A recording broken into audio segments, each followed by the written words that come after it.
Plastic surgery নাকি এক ভারতীয় মনীষীর ২৬০০ বছর পুরনো আবিষ্কার। প্লাস্টিক সার্জারি এখন টলিউড থেকে বলিউড ও বিদেশেও একটা ট্রেন্ড হয়ে উঠেছে।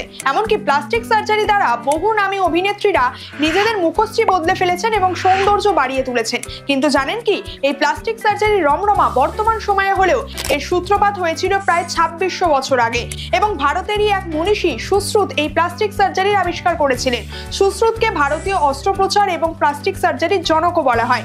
জানা যায় সেই সময় রাজারা দণ্ডস্বরূপ অপরাধীদের নাক কেটে দিত।